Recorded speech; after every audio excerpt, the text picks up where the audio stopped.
일단 제목어그로 죄송합니다. 그런데요, 낚시는 아니에요.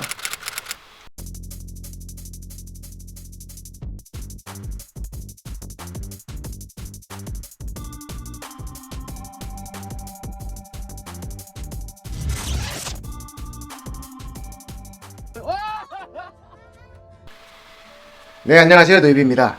오늘의 주제는 테슬라는 업계의 표준을 만든다 입니다. 어디처럼요? 애플처럼요.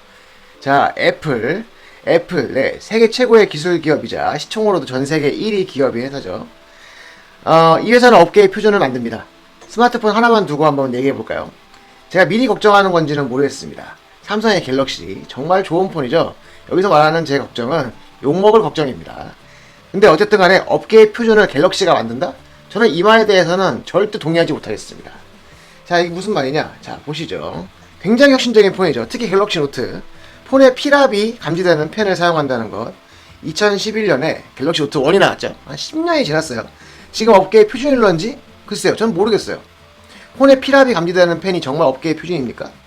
저는 이거에 대해서는 동의하지 못하겠다는 겁니다. 제가 무조건 애플을 무조건적으로 신뢰하거나 응원하는 것은 절대 아닙니다. 다만 이런 시장적 지위에 현재는 애플이 올라왔다는 겁니다. 현재 애플은 그렇다는 거예요. 제가 뭐 여기서 스마트폰 이야기를 길게 할 건 아니고요. 중요한 건 테슬라 역시 애플 마냥 업계의 표준을 만들고 있다는 겁니다. 누구처럼요? 애플처럼요. 오늘 욕먹겠는데요. 리즈씨가 그러더군요. 욕먹을 거라고. 뭐 그럼에도 불구하고 오늘의 주제 끝까지 한번 들어주세요. 테슬라는 전기차 업계의 표준을 만들고 있다. 무엇이 그럴까요? 그럼 하나씩 한번 살펴보도록 합시다. 첫 번째, 통합 이슈. 여러분 이슈에 대해서 아십니까? 자, 지금은 자동차 하드웨어가 발전하면서 이거를 세부적으로 컨트롤할 필요가 생겼기 때문에 이슈는 너무 당연한 겁니다. 이슈, 즉 일렉트로닉 컨트롤 유닛, 그러한 필요로 이슈가 생겨났습니다. 전자 제어가 적용되면서 자동차는 놀라운 변화를 겪게 되었습니다. 지금은 너무나 당연한 이슈, 없어진다는 것이 상상이나 할 수 있겠습니까? 제가 어렸을 때 이슈 없는 차가 더 좋다는 당시 아재들의, 지금 할배들이죠. 당시 아재들의 말을 제가 들을 수 있었어요. 대략 이런 식이었죠. 요즘에는 자의 컴퓨터가 들어가서 엉망이야. 뭐 그도 그런 것이, 지금 또 좀 연식이 오래된 차는 이슈에 에러가 떠가지고 계기판에 각종 경고등이 막 들어옵니다. 이슈 경고등이 막 들어와요. 60년대 초반 최초에 이슈가 등장했었어요. 푸조인가? 기억이 안 나네. 아니면 죄송합니다. 어쨌든 이슈가 등장한 다음에 80년대까지만 해도 이슈가 없는 자동차가 대부분이었습니다. 현대차가 이슈로 독자 개발한 것도 심지어 2000년대에 이르러서였어요. 지금은 이슈가 자동차 한 대에 50개 남짓이 들어갈 만큼 보편적입니다. 이슈가 없는 자동차가 없다는 뜻이죠. 네, 그리고 테슬라는요, 이 이슈를요, 단 4개로 줄였습니다. 단 4개로요. 몇 개요? 4개. 4개로. 그 이름도 유명한 통합 이슈를 만들었다는 겁니다. 바로 테슬라 오너들을 설레게 하는 오토파일럿 하드웨어, 다 아시죠? 오토파일럿 하드웨어입니다. 풀셀프 드라이빙 컴퓨터라고 되어있기도 하죠. 이것도 바로 ECU의 일부입니다. 현재는 3.0까지 출시가 되었죠. 이 오토파일럿 하드웨어와 3개의 바디 컨트롤러가 테슬라 통합 ECU의 전부입니다. 전부예요. 제가 이 ECU에 대해서는 나중에 제가 깊게 다룰 겁니다. 제가 이거 대본을 쓰다가 너무 내용이 길어서 별도의 영상으로 다룰 생각이에요. 이미 대본이 반쯤 작성되어 있다 이 말입니다. 혹시 테슬라가 다른 자동차 회사보다 기술적으로 6년을 앞서 있다, 이런 얘기 들어본 적 있으세요? 이거 제가 지금 뭐 자료 지금 준비 못했지만 검색해보면 나와요. 기술적으로 6년을 앞서 있었다. 어떤 자동차 업체가 테슬라를 분해해보고 그랬다는 거예요. 일본에서 있었던 일입니다. 이게 이 6년의 기준이 뭐냐? 바로 통합 이슈 때문이에요. 통합 이슈. 왜냐면 당시 자동차 업계들은요, 통합 이슈의 등장을 2025년 이후에나 실용화가 가능한 걸로 봤기 때문입니다. 근데 테슬라는 2019년도에 했어요. 테슬라는 이미 2019년도 초에 오토파일럿 하드웨어 3.0 도입과 더불어서 통합 이슈를 적용했습니다. 그러니까 6년이나 업계에 앞서 있다라는 말이 나오는 겁니다. 이것도요, 2025년이 다른 자동차 업계의 목표예요, 목표. 그죠? 목표라는 겁니다. 금방 따라갔겠지. 그러나 2020년이 끝나가는 지금도 통합 이슈로 가는 길은 다른 자동차 회사는 유언해요. 자, 그러면 통합 이슈가 갖는 장점이 뭐길래 다른 자동차 회사들도 이렇게 매달릴까요? 이건 제가 다음 영상을 좀 준비하고 있으니까 꼭 기대하세요. 대본 작성 중이고요. 내용 상당히 알찹니다. 어쨌든 중요한 건 이겁니다. 통합 이슈는 굉장히 많은 장점이 있고요. 결론, 통합 이슈도 테슬라가 업계 표준을 세웠다는 겁니다. 아시겠죠? 뭐 짧게 얘기하면 지금 이슈가 너무 많아가지고요. 자동차 회사들도요. 가끔씩 자동차에 에러가 생겼을 때 대체 어디에서 문제가 있는지를 몰라요. 진짜 몰라요. 대표적인 사례 하나 얘기 드릴까요? 급발진. 저는 급발진이 대부분이 사용자 과실이라고 생각하는 사람이지만 그럼에도 불구하고 자동차의 과실로 인해서 급발진은 분명히 있죠. 근데 추측만 해요. 물론 이제 엔진 오일이 늘어나고 이렇게 딱 나오는 것도 있지만 어떤 이슈가 문제인데? 근데 모르는 거야. 왜 이슈가 너무 많아? 거기다가 이슈를 자기네들이 만들지도 않아. 아시겠죠? 네, 아시겠죠? 자, 다음 거 소프트웨어 업데이트. 소프트웨어 업데이트를 통해서 기능이 개선되거나 새롭게 추가되는 차는 테슬라가 처음입니다. 소프트웨어 업데이트가 다른 자동차에서도 없다고? 너 그렇게 얘기하면 안 되지 할지 모르겠지만 제가 다시 말씀드리면요. 기능이 개선되거나 새롭게 추가되는 차는 테슬라가 처음이에요. 많은 이들이 이를 신기해하면서도요. 또 한편으로는 이를 굉장히 폄하합니다. 자, 예를 들면 이런 겁니다. 단적인 예로 이거 지금 제가 오토파일럿 소프트웨어 업데이트라는 걸 영상을 다룬 건데요. 보시면 이렇게 업데이트가 다운되고 때가 되면은 다시 있다가 되면 이렇게 업데이트를 하죠. 그쵸, 업데이트를 하죠. 이게 소프트웨어 업데이트예요. 테슬라는 OTA로 진행하지만. 근데 많은 사람들이 이걸 폄하한다는 겁니다. 어떻게 폄하하나요? 단적인 사례가 이거죠. 되지도 않는 기능을 일단 출시하고 베타 딱지를 붙여버린다. 그래서 법적으로 책임을 목면한다 이거예요. 혹은 구현될 거라는 약속 하나로 돈 받고 장사를 한다. 이게 저죠. 자동차가 장난이냐? 사람 목숨 가지고 장난하냐? 또는 테슬라는 후발주자라 이런 도박을 할 수 있지만 기존 업체들은 그럴 수 없다. 이렇게 얘기하잖아요. 다 공감하시죠? 그리고 또 이런 얘기도 합니다. 테슬라 오너들은 스스로 돈을 주고 베타 테스트를 한다. 호구다. 바보다. 동의합니다. 사실 여기 말한 지적이 틀린 말씀이 하나라도 있나요? 전 다 맞다 생각해요. 근데 어쩌죠? 이제 여러분들이 자동차를 어떤 자동차 회사의 자동차를 사시던 그렇게 되어요. 그렇게 되게 됐어요. 왜냐면요. 이제 소프트웨어 업데이트로 자동차를 개선하는 것이요. 대세예요. 대세라고요. 어디처럼? 테슬라처럼.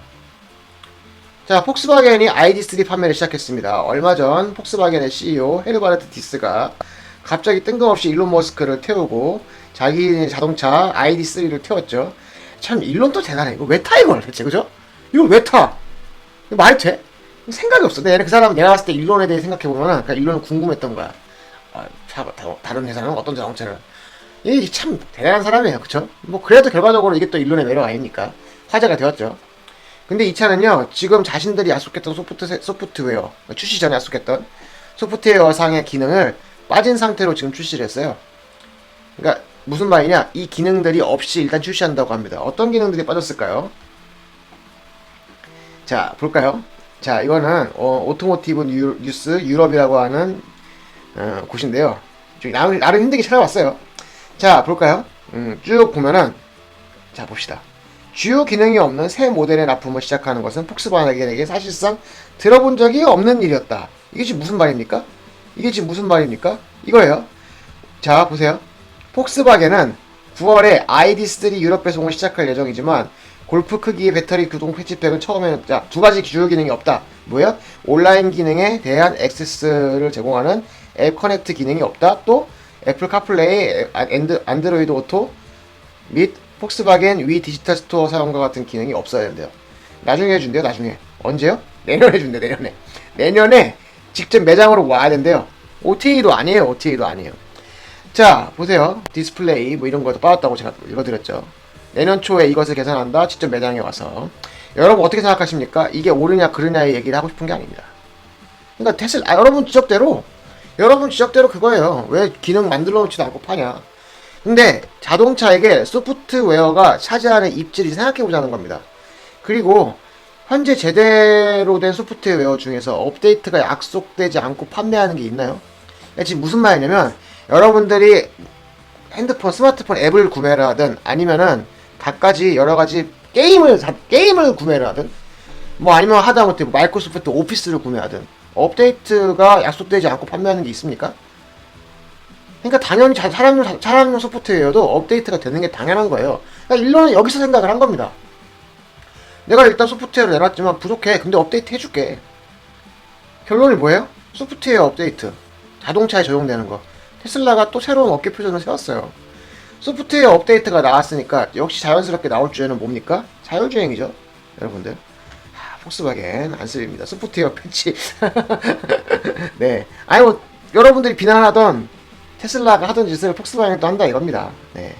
자, 여러분들 자율주행. 사실 자율주행은요. 전기차만이 구현하던 기술은 아니었습니다. 크루즈 컨트롤의 역사에서부터 시작해보면은 1985년도 소나타도 크루즈 컨트롤이 있었어요. 여기 보시면 보이실지 모르겠지만 중후한 기품 VIP 승용차 소나타. 그 당시 소나타는 지금보다 훨씬 급이 높았습니다. 85년도에요. 네. 국내 최초의 크루즈 컨트롤이 적용됐었습니다. 85년도에 말입니다. 대단하지 않습니까? 그러니까 사실 자율주행의 역사는 굉장히 길다고 볼 수 있죠. 크루즈 컨트롤까지 포함하면. 그런데 유독 테슬라가 자율주행으로 주목받게 된 이유는 2000년대, 2010년대에도 크루즈 컨트롤 정도의 기능도 없이 자동차를 파는 경우도 많았고, 또 하나, 이 완전 자율주행이라는 목표를 갖고 지속적으로 업데이트를 했기 때문에 테슬라가 주목받은 겁니다. 테슬라는요, 아무도 믿지 않을 때부터 그냥 얘기했어요. 우리는 완전 자율주행 해줄 거야, 이렇게. 제가 오늘 업데이트한 영상 보셨죠? 네.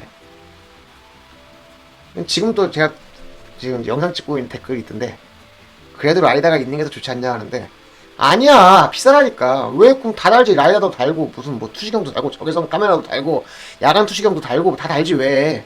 아이 적당히 해야죠, 적당히. 라이다는 필요가 없어요. 필요가 없는데 못하러 달아, 자동차에. 그리고 오히려 도움이 안 될 수도 있어요. 제가 얘기했잖아요. 라이다는 기술적인 한계가 있어요. 빛이라니까요. 빛이라니까. 거울 있으면 어떡할 거야? 거울 있으면 반사되잖아요. 물방울 많으면, 습기 많은 날은 산란되잖아요. 빛이니까. 뭐 됐고요. 영상 제가 이거 진짜 되게 열심히 영상 다뤘으니까 다른 영상 맞습니다. 뭐 이거 열심히 만들어도 전 뷰가 말로 안 나와요. 네, 요즘에 좀 많이 나오는, 옛날보다 많이 나오는 거지. 지금 많이 나오는 것도 아니지. 근데 어쨌든 간에 준비 다 제가 정리하는 게 있습니다. 여하튼 그 결과 타 업체는 추종을 불허하는 자율주행 경험을 테슬라는 소비자에게 제공하고 있습니다. 단순히 기능이 가능하냐 가능하지 않다 이 수준을 넘어서요, 경험의 질이 비교가 안 됩니다. 모델 3서부터 테슬라를 경험하셨던 분들은 별개로 저와 같이 한국 출시와 동시에 테슬라를 경험했던 분들은 아실 겁니다. 당시 오토파일럿은요, 진짜 쓸 수가 없는 수준이었어요. 쓸 수가 없는 수준. 예를 들면은 차선 내에서 지나치게 왼쪽으로 운행을 한다던가, 지금도 해결되지가 않는데 정말 말도 안 되는 그 차 내의 모든 것이 와장창창창 할 정도의 팬텀 브레이크도 흔했어요. 갑자기 가다가 진짜 끽 이랬어요. 정말로 끽 이랬다니까요. 여러분 믿든 안 믿든 100km로 가다가 시속 40km로 줄고 막 그랬어요. 그런 팬덤 브레이크도 흔했습니다. 당시 오토파일럿은 쓸 수가 없는 수준이었다 이 말입니다. 근데 지금의 오토파일럿 경험하시는 분들은 알잖아요.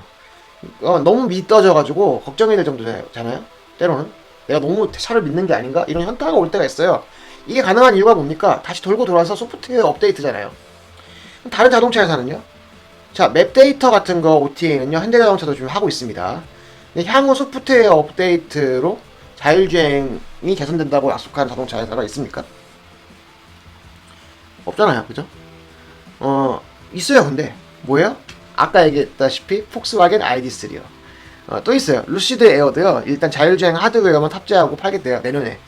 그리고 일단 출시한 뒤에 완전 자율주행을 위한 그 기능 업데이트를 소프트웨어 업데이트로 하겠다고 하더라고요. 그러니까 결국 뭐예요? 공교롭게도 전기차인데요. 그러니까 제가 아까 이 자율주행이 전기차만 해당되는 거 아니다라고 했지만, 바꿔 얘기하면 전기차는 자율주행이 없으면 안 되는 수준이 됐다는 겁니다.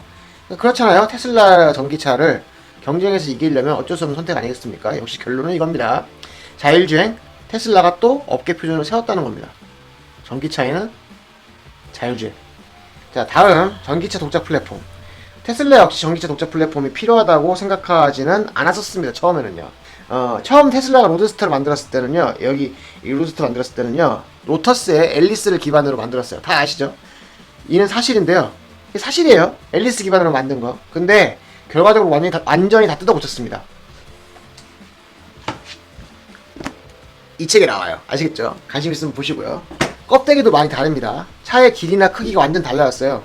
여러분들이 보시면 거의 비슷하다고 볼 수 있는 건 사이드미러 정도예요. 진짜예요. 예, 모양은 비슷할지 몰라도 아예 다른 차가 됐습니다. 이 일론이 여기서 깨달은 건 뭐냐면요, 로드스터를 만들면서 전기차는 전기차를 위한 플랫폼을 새로 만들어야 된다는 것을, 그래서 기존의 자동차와는 설계부터 아예 다르게 접근했어야 된다는 걸 깨달았어요. 일론이 그걸 후회했어요. 그리고 그렇게 탄생한 것이 바로 현재의 테슬라 모델 S입니다. 우리가 아는 스케이트보드 형태의 전기차 플랫폼 바로 그겁니다. 다 아시죠? 전기차 우리가 아는 스케이트보드의 형태의 플랫폼. 테슬라의 성공에 힘입어서 개발된 많은 전기차들은 지금까지도 그렇고요. 지금 기존의 내연기관차 플랫폼을 차용한 것이 대부분이었어요. 여담인데요. 코나의 계속된 화제, 크게 봐서는요. 결국 내연기관차 플랫폼을 활용하는 데서 전 기인했다 생각합니다. 내연기관차를 활용해서는요.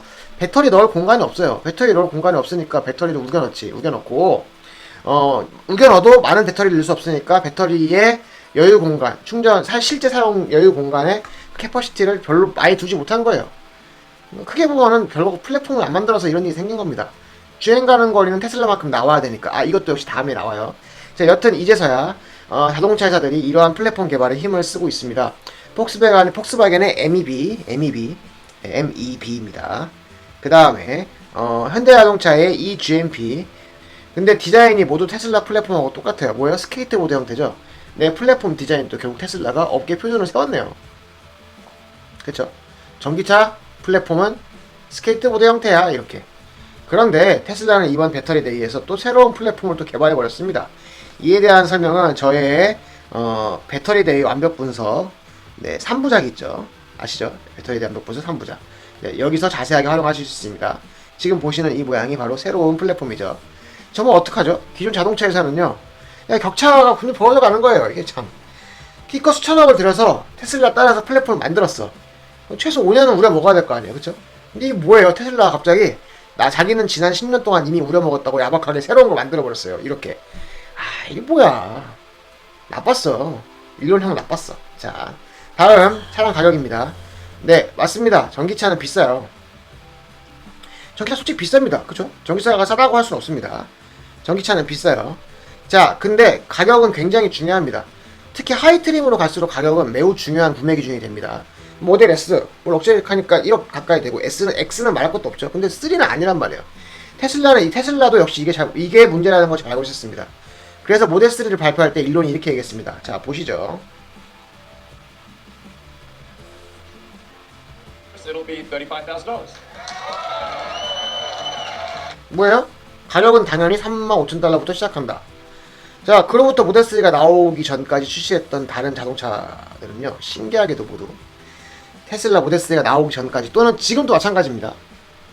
신기하게도 모두 35,000달러 전후였어요. 맞죠?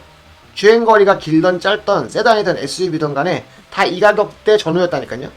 물론 여러분들 좀 씁쓸한 얘기인데, 코나 일렉트릭은 이제 화재로 인해서 중고 가격이 800만원이 떨어졌으니까 어떻게 보면 가장 싸게 살 수 있는 전기차가 코나 EV가 됐죠. 여튼 정리하면 이겁니다. 테슬라가 전기차 가격에 업계 표준도 세웠습니다. 테슬라가 가격을 부르면요, 그게 그 트림의 표준이 돼버렸어요. 조금만 더 길게 가볼까요? 현재 우리나라는요, 무려 1200만원 남짓의 보조금을 주죠. 그래도 비쌉니다. 전기차는요.